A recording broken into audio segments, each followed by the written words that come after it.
The problem is not online gambling. The problem are the social effects on our children and those who are addicted to gambling. We still have to form the policy on what we are going to do about online gambling.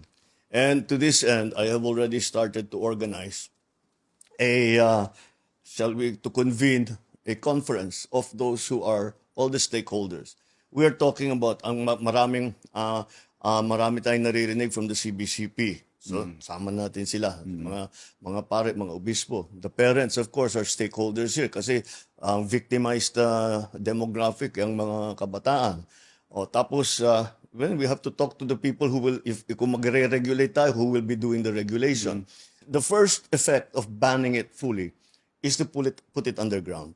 And then we have no control. Yan talagang wala na tayong regulation. That was the same argument in banning pogos. Ganon din po yung mga pinapalutang na argument nun. What makes this different? Because this is not a criminal enterprise. The Pogo itself Yes. was not, walang problema. Yeah. May mga lisensyado. Yes. At saka yung kung meron online gaming, sige, mag-online gaming. Wala namang pera mapasok dito sa Pilipinas, nandiyan sa labas lahat.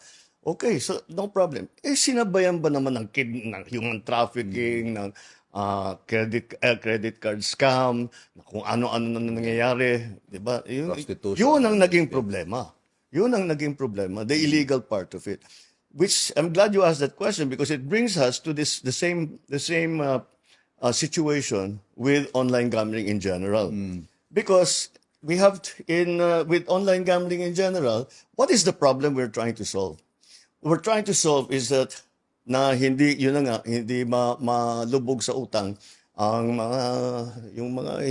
wala namang kaya, pero napapasubo dahil sa sugal. Mga bata na natututo magsugal. Let's focus on that.